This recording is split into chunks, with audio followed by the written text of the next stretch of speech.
the snow fell quieter after the fire. It floated down like feathers shaken loose from heaven, soft and cruel, blanketing the scorched wagon remains where Daisy Holt had once belonged. Her family's bones still smoked beneath the charred timber, the air steeped in the bitter perfume of burned cotton and horses. Her mother's shawl, half-seared and blackened, clung to her shoulders like a ghost unwilling to leave her be. She didn't cry. Not because there weren't tears, but because they'd already dried in the heat that killed her kin. Her boots were gone, left behind in the scramble, so her feet pressed bare into the snow-crusted earth, red and raw. Her hands, blistered from trying to beat out flames, now clutched a ribbon from her sister's braid, limp as a dead bird. She didn't speak, either. Words felt like a luxury made for people who still had something left to say. She walked. Not because she knew where to go, but because her knees kept unlocking and her heart kept stubbornly beating. Somewhere between dusk and the hour wolves began to circle, she saw the thread of smoke rising from the ridge. Just a single ribbon curling skyward like a promise. She followed it, stumbling through pine and shadow, her breath barely warming the frozen air. A fence appeared, first rough-hewn logs and snow-draped rails, and then a cabin, not big, but upright and breathing warm light from within. A porch. A lantern. A figure. He stepped out like he'd been waiting. Tall, no, towering, his silhouette broke the stillness with quiet authority. Buckskin pants, no shirt despite the cold, a fur-lined cloak hanging open from wide shoulders. His braids were long, jet black, tied with sinew. He didn't raise a gun. Didn't call out. Just watched as she limped closer, eyes clouded and dazed, until her knees buckled in the snow at his gate. She didn't faint with drama. She folded like paper left out in the rain. When she awoke, the world was warmer. The ceiling above her was timbered and low, darkened with smoke years deep.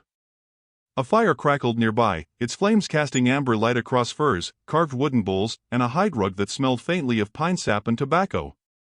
She was lying on a cot padded with deer pelts. Her feet were wrapped. Her lips were wet with broth. And he was there. Sitting on a stool by the fire, head bowed as he carved something from a piece of wood. His hands were massive, rough, gentle. His skin held the hue of canyon earth. There was a strength in the quiet of him, a presence like rooted trees. She tried to sit up. He didn't stop her, just placed a clay cup in her hand. Broth again. Salt and bone and steam. She sipped and found herself blinking. "You're Apache," she said, voice brittle.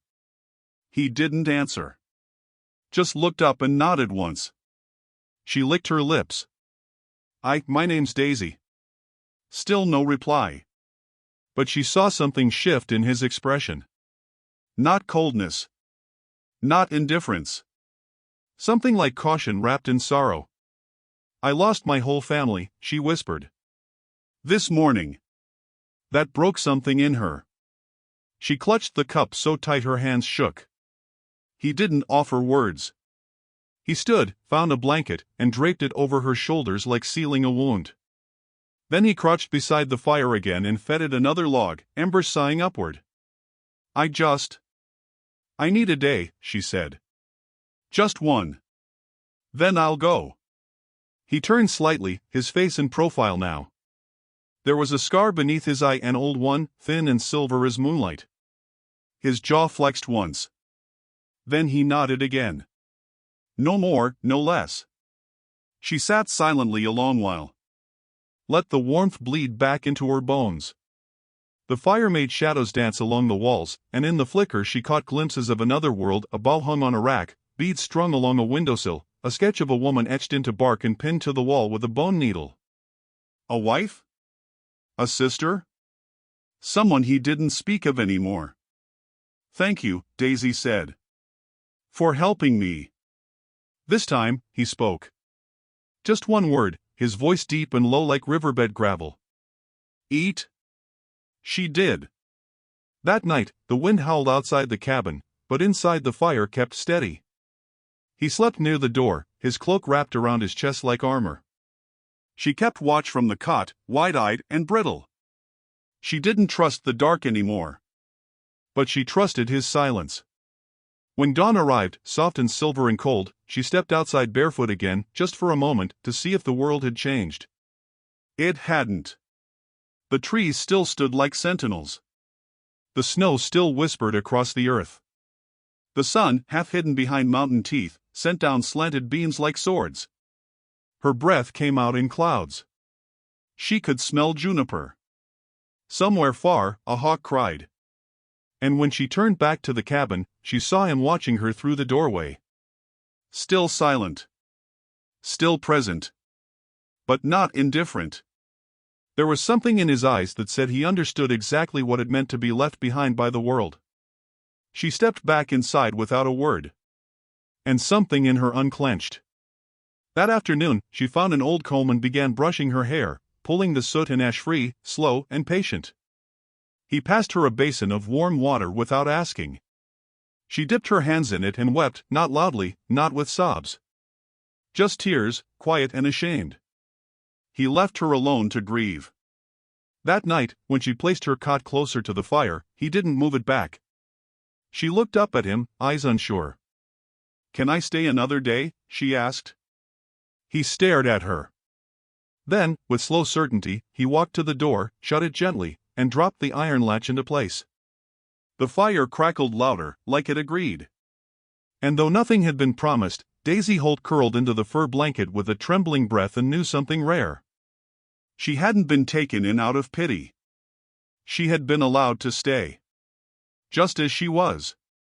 And in a world that had burned down around her, that felt like the first act of mercy she could still believe in. The days didn't pass. They settled, like dust after a storm. Daisy remained in the cabin as if tethered by threads too thin to see, her presence neither resisted nor fully welcomed. Tawa Red Elk did not ask why she stayed. He did not ask what she planned.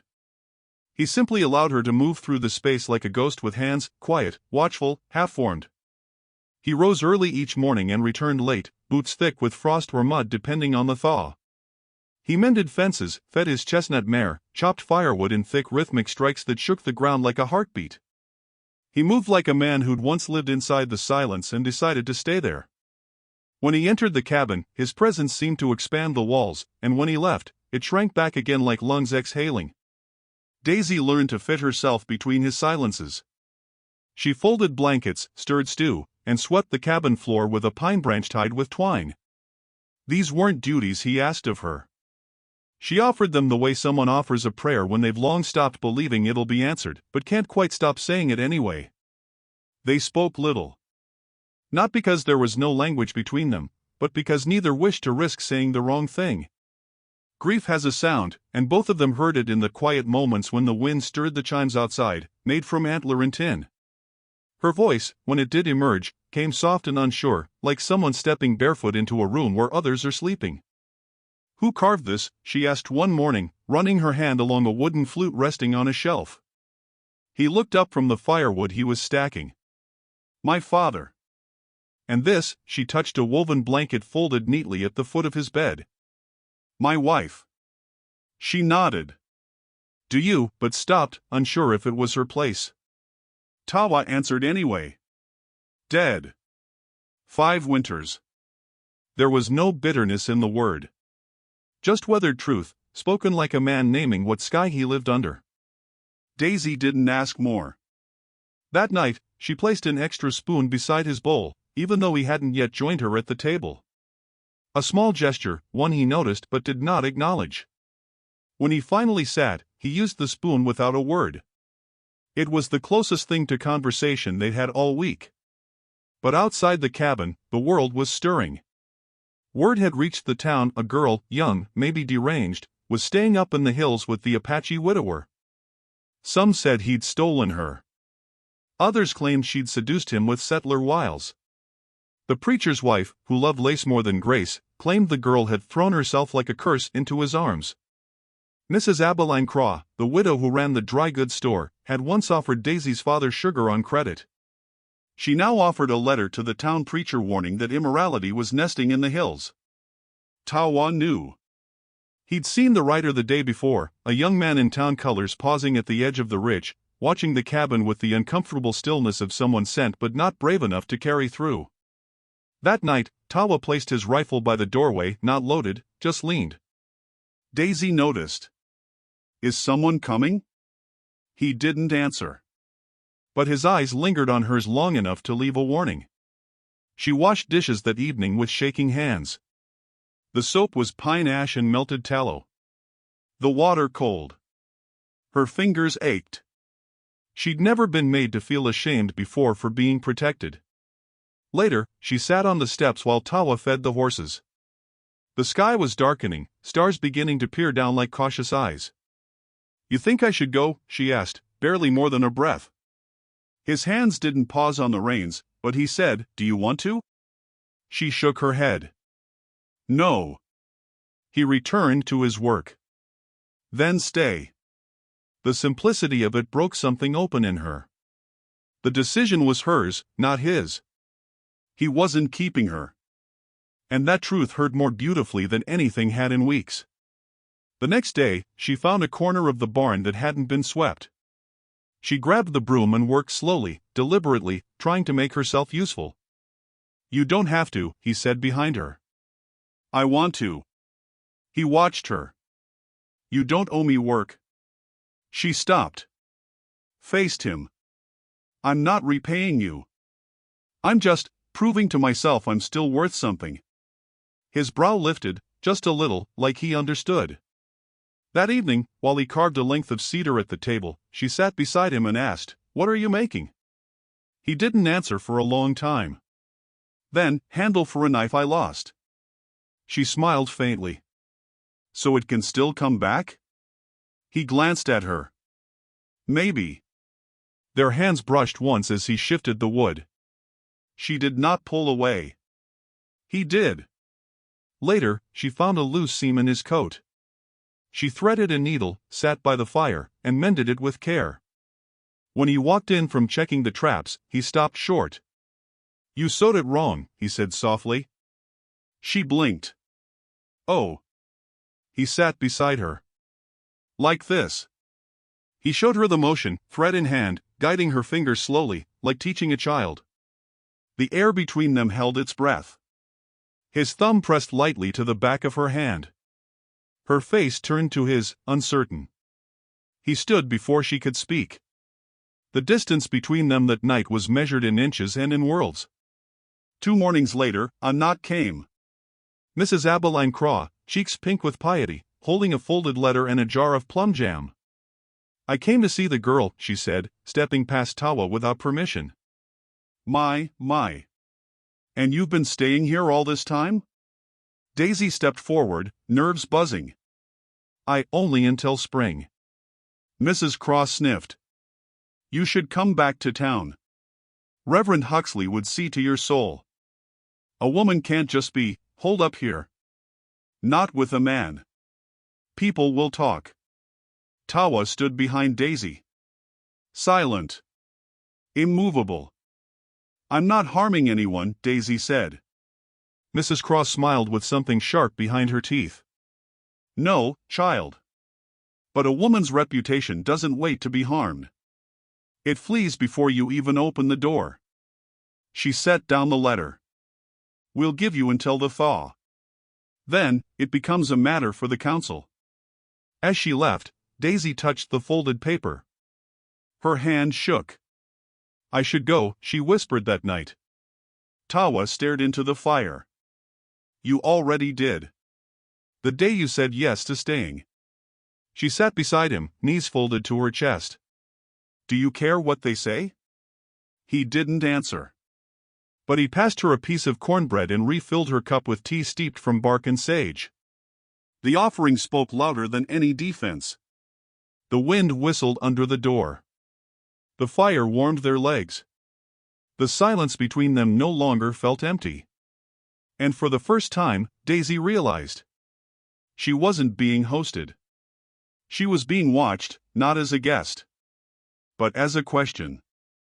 And no one had answered yet, not even herself. Daisy hadn't planned to return to town. But the butter was gone, the flour low, and Tawa's quiet nod when she asked if she should come along felt less like permission and more like trust.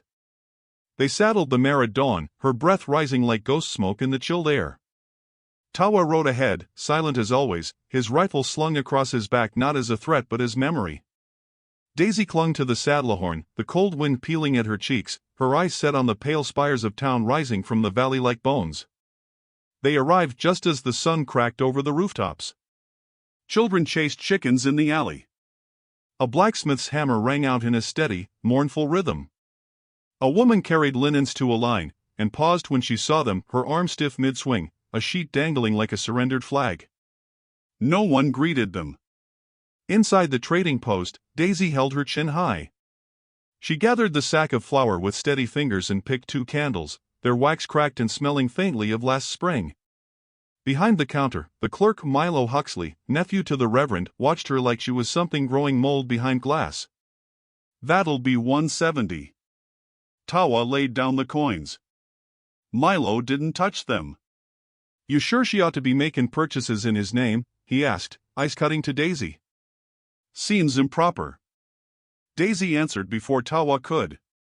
"I'm not here in anyone's name." He blinked. Then smirked. "Didn't say you weren't." The word stung deeper than she expected.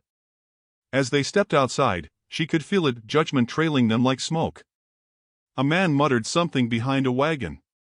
A group of women turned their backs with synchronized cruelty. Even the horses seemed to stand stiffer in their stalls. They made it to the farrier without incident, but as Daisy bent to inspect a new bridle, a girl, no older than 8, pointed at her belly and whispered too loudly, "Mama says she's the Apache's wife, but not proper." Daisy straightened, heat rising in her face. She tried to laugh it off, but the mother yanked the child's arm and scolded her with a tone that only half-masked agreement. "Don't stare, Annabelle." Back at the cabin, she dropped the flour hard on the counter. "I'm not ashamed," she said suddenly. Tawa didn't turn. He was stripping bark from a sapling with long, slow strokes. "I'm not," she said again, quieter. "But I'm tired of carrying shame that isn't mine." He looked at her then, not with sympathy, but something harder. A kind of earned knowing. "They don't hate you," he said. "They fear what you refuse to become." She blinked. "What's that?" "Small." She wanted to cry. She didn't. Later, while he prepared meat from a rabbit he'd trapped, she found an old apron folded in a drawer, embroidered with fading red threads. She wore it over her dress and swept the porch with the pine broom, her motions sharp, precise. She wasn't cleaning. She was reclaiming. That afternoon, she sewed a new hem in the curtains. Tawa passed her and paused. "You changed the pattern. I liked it better this way." He nodded once, approving, then said, "Tomorrow, we'll need to clean the barn." "I'll do it." "You don't have to." "I know." She said it with the firmness of someone who was no longer trying to earn her keep, but protect it. The next day dawned raw and gray. The barn smelled of old straw, cedar, and horse sweat. She tied up her sleeves and began to clear the stalls, pushing the pitchfork with grit and grace. Tawa hauled water, never saying much, but always near. They worked until the sun struck the tree sideways, casting gold on bark and muscle and her face damp with effort. At one point, she slipped on a plank, and he caught her, his hand under her arm, steadying her without thought. She froze there, in his hold, breath caught. Their eyes met. She broke it first, looking down, stepping back. But something had shifted. The air between them no longer carried just warmth. It crackled. Later, she sat on the fence post, watching the wind toy with the grass. "You ever think," she murmured, "that the world doesn't want people like us?" He stood beside her, arms folded. "I used to. And now?" He turned toward the trees. "Now I think, the world is what you carry with you." The breeze tugged her braid gently. She looked down at her hands, at the dirt under her nails, at the scab on her wrist from the fire she hadn't spoken of since that first night. "Even if you carry only ashes?" He nodded. "Even then." That night, she left a bowl of warm stew by his door. He found it, still steaming, garnished with wild parsley she'd picked behind the cabin. He didn't say thank you. But the next morning, she found a single carved bird sitting on the windowsill above her cot. its wings outstretched, beak open mid-song. She touched it with reverence. And wept. Because for the first time, she wasn't being pitied. She was being seen. That evening, as she stirred broth over the fire, the knock came again. Tawa opened the door to Reverend Huxley himself, hat in hand, but authority tucked firm in his voice. Beside him stood a wiry man with a tin star and sharp eyes. "We've had concerns," the Reverend said, glancing around the room as if the walls themselves might speak sin. "About her circumstances." "She's safe here," Tawa said. The Reverend nodded solemnly. "No doubt. But safety is not sanctity." Daisy stepped forward, hands still dusted with flour. "I'm not your concern." He looked at her the way one might look at a fevered child. "You need guidance, child. Proper surroundings. We'd be happy to find a place for you with womenfolk." Tawa said nothing. Daisy met the Reverend's gaze, her voice steady. "I've found my place." His lips tightened. "You'll regret this. When the snow melts, we may have to act." And with that, they left.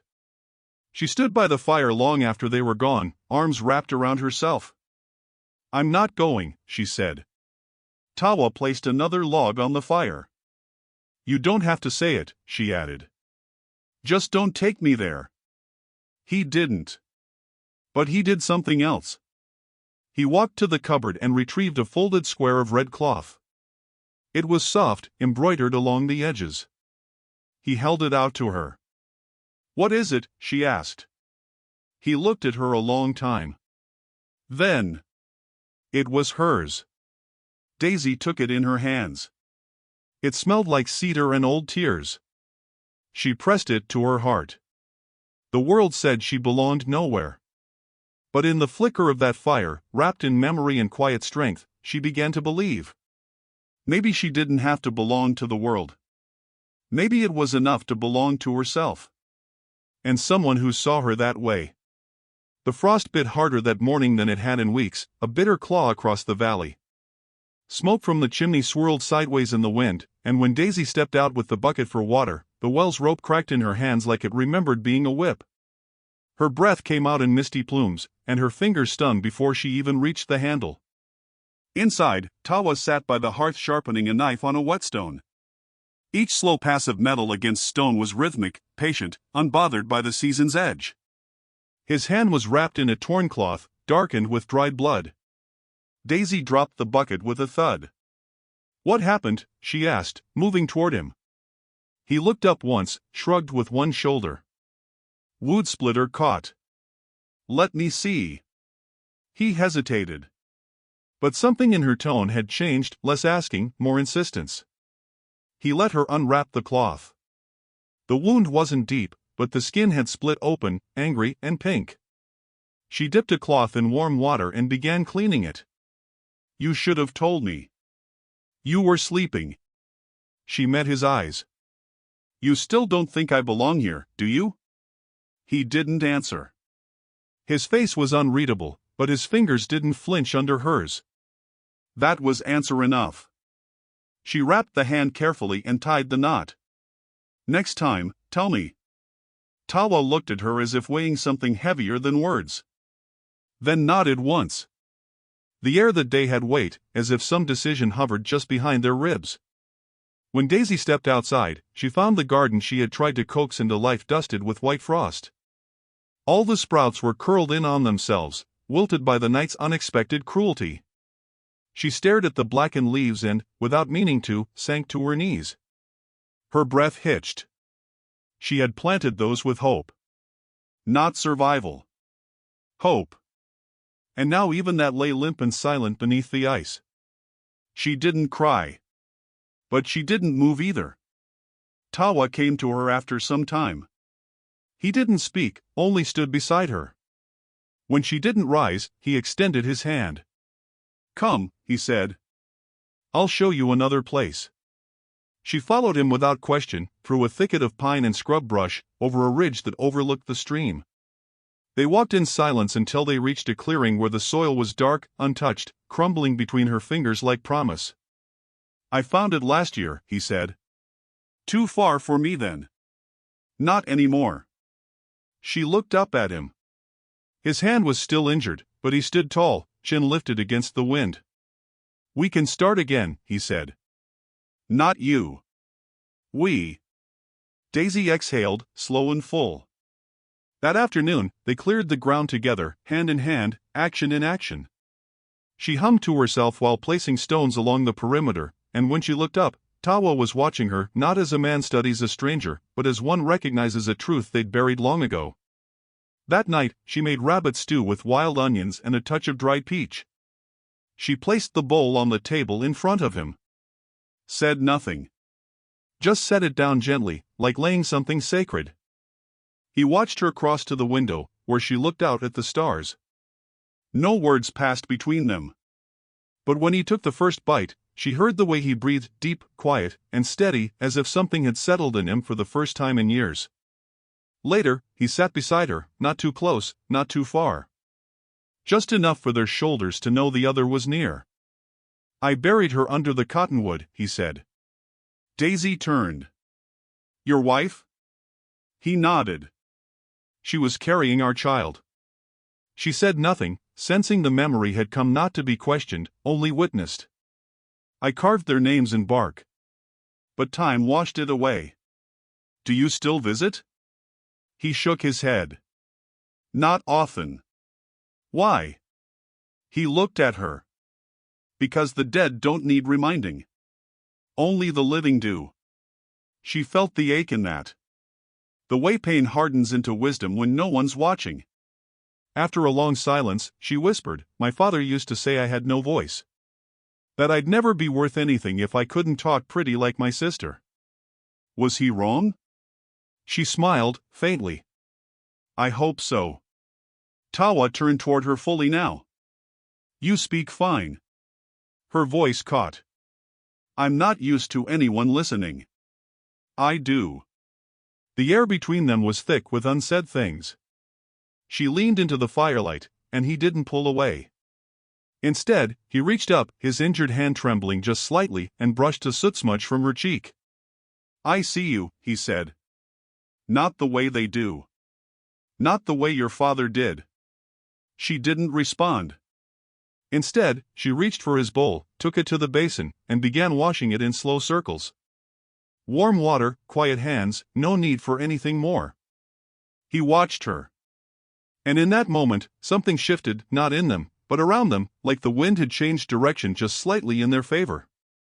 The next morning, a bird sang near the porch. The sound was shy, uncertain. Daisy stepped outside, eyes lifted, and saw a bouquet of wildflowers resting on the step. No ribbon. No note. Just color and care. She picked them up, held them to her chest. Then turned to look inside, where Tawa was threading a leather cord through a bone charm. He didn't speak. She didn't need him to. The fire inside crackled. Outside, the clouds began to part. But as the sun rose, a rider appeared at the edge of the trail, a town boy, again, dust-streaked and nervous. He didn't approach, only tied a letter to the post and rode off fast. Tawa retrieved it. Read it. Folded it with slow fingers. What does it say? Daisy asked, standing barefoot in the doorway. That we're out of time. She stepped forward. What do they want? He turned toward her, the wind catching strands of her hair. They want you back in their story. She stared at him. And you? His eyes softened. I want to write a new one. The fire behind them flickered. The wind carried the scent of pine and river and smoke. And in her chest, something ancient and quiet said, Stay. That night, she placed a warm plate in front of him again. And this time, when he reached for her hand, she let him take it. They came at dawn. The frost still clung to the ground in thin veils, delicate as lace. A robin's call hadn't yet broken the morning hush when the hooves started down the ridge, 6 riders, dressed in black and gray, with Reverend Huxley seated at the front like a crow perched on a rail. Behind him rode the sheriff and 2 young men Daisy recognized from church pews and bakery steps. They hadn't come to talk. They had come to take. Tawa stood by the fence, a carving knife in one hand, not for violence, but still, his fingers tightened around the hilt as if it knew what might come.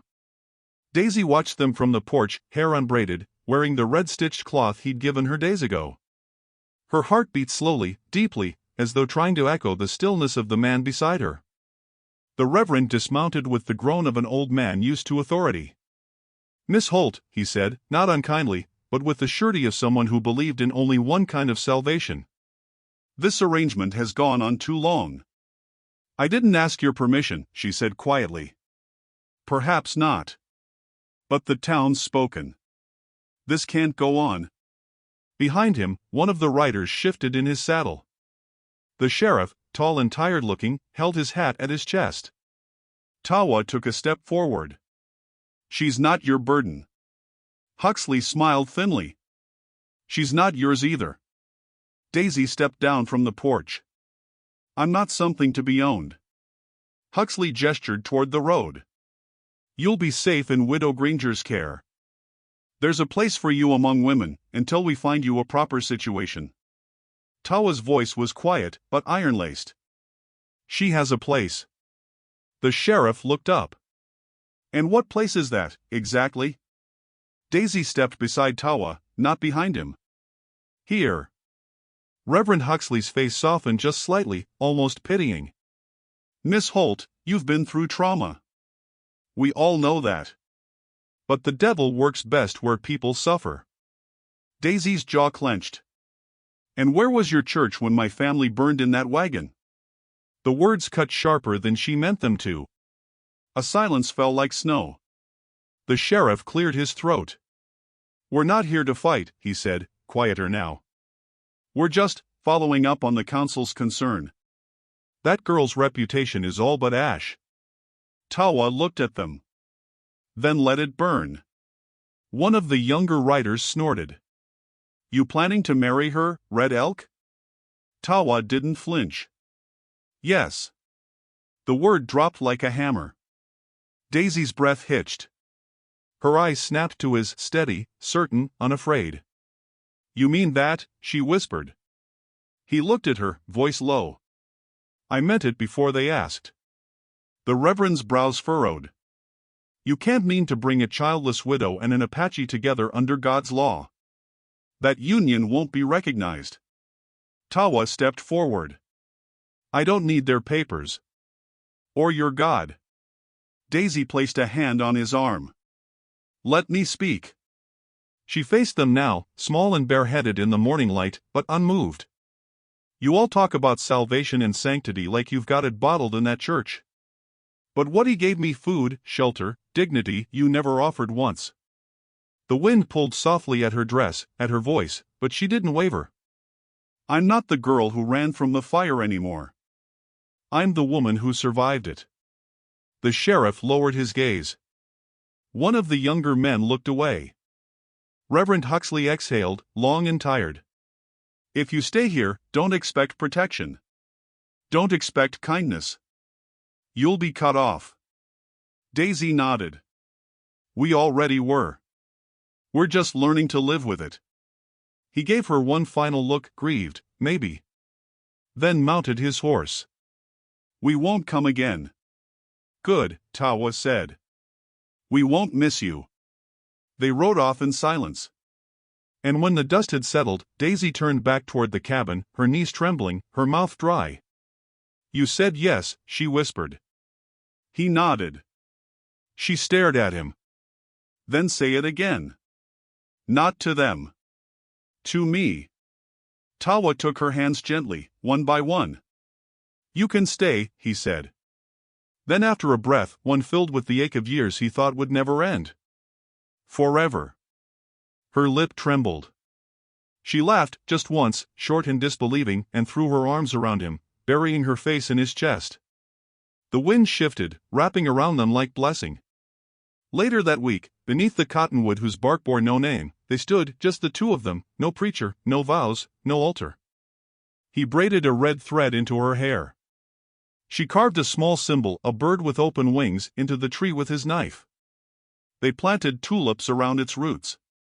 The cabin changed after that. Not all at once. Slowly.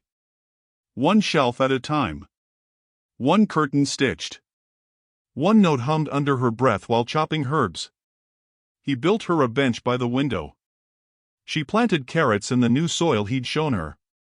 When the first real spring rain came, they stood in it together, silent and soaked, their hands entwined like the roots of something finally unburied. And in the firelight that night, as the storm curled itself into sleep and the world outside turned soft, Daisy placed a bowl of stew before him once again. He didn't say thank you. He only took her hand. And that said more than any prayer ever could. Sometimes love doesn't come like thunder. It comes like a quiet fire warming what the world tried to freeze. And if you're lucky, it stays.